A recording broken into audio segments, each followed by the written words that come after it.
Good morning. Let's say our theme verse. It's from Isaiah 43:18 and 19. Forget the former things. Do not dwell on the past.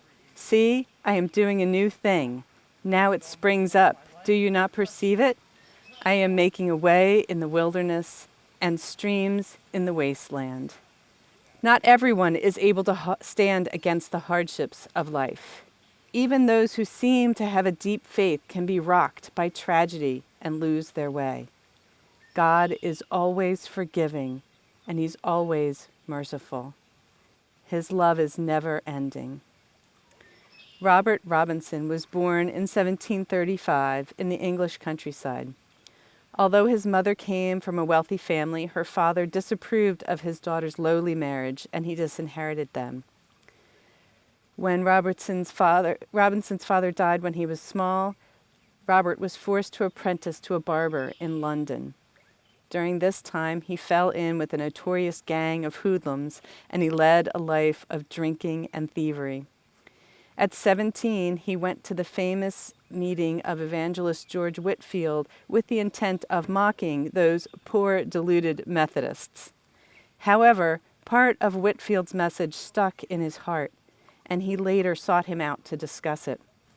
This led to conversations about the Bible, and Robert converted and became a minister of the gospel, first in a Baptist church, then a Methodist church, and later in other denominations.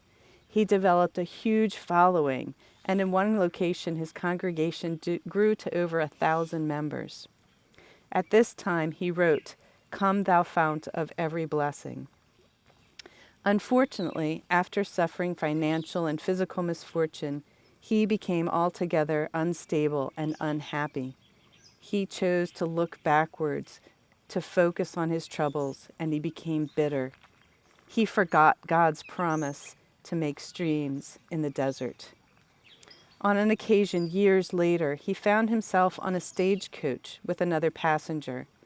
It is reported that she began to sing to break the monotony of the ride. And of course, what was she singing? "Come thou fount of every blessing, tune my heart to sing thy grace. Streams of mercy never ending, prone to wander, Lord, I feel it, prone to leave the God I love. Here's my heart, Lord, take and seal it. Seal it for the courts above." As she finished singing, the young woman asked Roberts what he thought of the song, and his startling reply was, "Madam, I am the unhappy man who wrote that hymn many years ago, and I would give 1,000 worlds if I had them to feel now as I felt then." Robert found it impossible to forget the pain and struggles in his life, and he lost his joy. This is a true tragedy. Perhaps he did not have a firm foundation. Perhaps he lacked a community of Christ that would help pick him up after he fell. He did discover that it is never too late to turn to Jesus, and that God continues to love us even when we are prone to wander. We need to learn from our experience and to look forward to each new minute, hour, and day that God has given us. Our spiritual formation is a never-ending process. None of us reaches perfection here on earth. Each year at POCO, delegates say how impactful and important Tryst is to them. Yet I also hear each year how quickly that time is lost when we return home. I am certainly not saying that it is easy, but find a way to make that time with God a priority. Create a technology-free zone where you can sit with Jesus. Put it on your schedule, set a timer, commit to a friend to do it at the same time. Find what works for you and sit with God. Come thou fount of every blessing, tune my heart to sing thy grace. Streams of mercy never ceasing, call for songs of loudest praise. Teach me some melodious sonnet, sung by flaming tongues above. Praise the mount I'm fixed upon it, mount of God's redeeming love.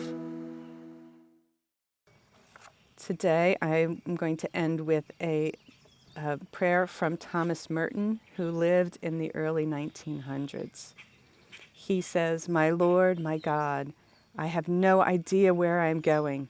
I do not see the road ahead of me.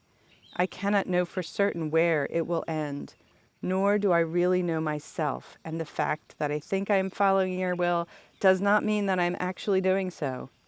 But I believe that the desire to please you does, in fact, please you, and I hope that I have that desire in all that I am doing. I hope that I never do anything apart from that desire. And I know that if I do this, you will lead me by the right road, though I may know nothing about it. Therefore, I will trust you always.